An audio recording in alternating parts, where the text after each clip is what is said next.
In some very important ways, this is a ship I didn't want to talk about. I'm just not sure I could do it justice. Because for more than a few of us, it isn't just a ship. It has history. This is the Clipper, the third largest ship that Gudamaya makes, behind the Majestic class interdictor and the Cutter. And by what all rights should be a medium class ship, simply couldn't be contained within Amida Gudamaya's design. Gudamaya doesn't make mid-sized ships. What would be the point? If it isn't big, it should be fast. If it isn't the fastest, it should be beautiful. And if it's beautiful, there's no point in making it any smaller. Makes perfect sense. As far as hardpoints go, it's fairly unremarkable for a large ship. 2 large hardpoints on the engine nacelles and 2 mediums on the fuselage mean that convergence is a bit of an issue. And because the Clipper is so fantastically wide, it really only exacerbates the problem of focusing fire. But if you're a more skilled fighter pilot, using the wing to clip your target with the flight assist off is a maneuver I've been told is quite effective for putting time on target. But really, it seems to be more than capable of taking down a small squadron of Thargoids all by itself, so what do I know? The internal slots aren't bad, though maybe a bit lacking. But a single Class 7 slot here can make all the difference if you want to use the Clipper for trading or exploring outside the bubble.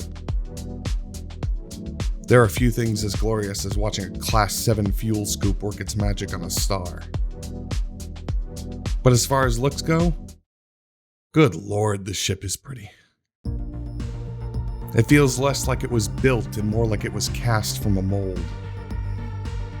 If you told me that this ship was hand-carved by sanctified priestesses from a single block, I'd be inclined to believe you.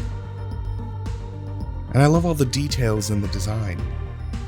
The holes in the wings here I'm sure have absolutely no function whatsoever, but they do look amazing. The gorgeous inlaid blue lighting that runs all over the ship, inside and out. And this box square end here conjures all kinds of imagery of the trouble the ship can get into. The best thing about this ship, though, is how it feels to fly. It might not be a medium ship, but it sure handles like one. For the most part. It only seems to want to behave once it starts moving. And so the best solution I've found is just to never stop moving. The problem with the Cutter was that it drifted everywhere. It was like trying to wrangle an iceberg whenever you needed to turn around. But the Clipper is like the Cutter after it cut carbs and started legitimately enjoying kale. It's a joy to move around in this thing. And if you're willing to turn off the flight assist, it gets even better. Honestly, it doesn't make sense for it to be as flexible as it is. But after a few hours with this machine, you know that you can point the nose wherever you want to go, and giant rear end or no, it'll get you there. Which is not to say there aren't a couple of problems. Like the Beluga, I keep forgetting that the cockpit is here, not up here, where it obviously belongs. And every time I remember, I think it gets a bit uglier. Frankly, it makes me feel like I'm piloting a passenger airliner instead of a stylized starhopper. The Clipper deserves a proper command bridge, not just a cockpit. And why am I landing on stilts? Almost every other ship has actualized motors with varying adjustable grips to make sure that I'm stable when I touch down. But the Clipper puts down the same kickstand I use for my cell phone. It's like talking to someone with one of those pencil-thin mustaches. That look was on purpose, and I hate it. Give me proper landing gear, or let me belly flop this beast onto the landing pad. It's too expensive for what it is, it's the only Gudamaya ship that isn't a viable shield tank, and it really has more in common with a trade freighter than anything else. But none of that matters.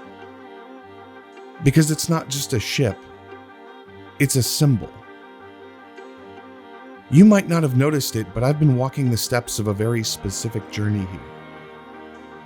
In 3303, the rightful senator of the Prism system was assassinated in her Clipper while trying to expose a government controlling both the Federation.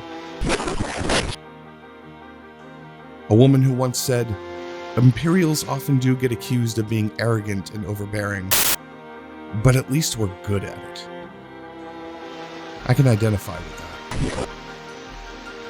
Commander Me, others as Kahina Tiani Loren, a lady of the Empire and former senator of the Prism system.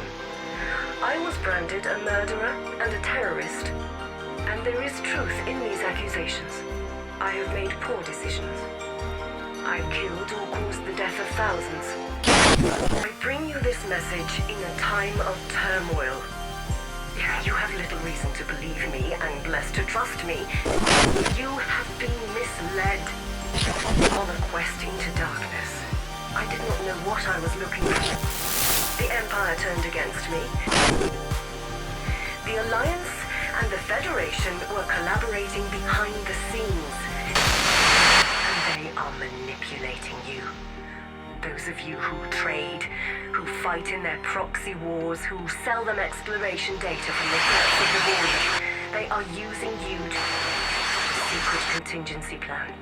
A comprehensive list of Earth-like worlds and... This is the catalyst. The wheels turn and darkness will fall.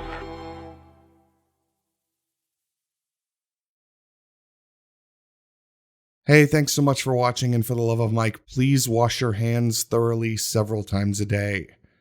Hit the like button for the algorithm, and the soundtrack used here is available on the Patreon page, as always, for free. Hit the subscribe button if you haven't already, and if you already have, then thank you again, and I'll see you next time.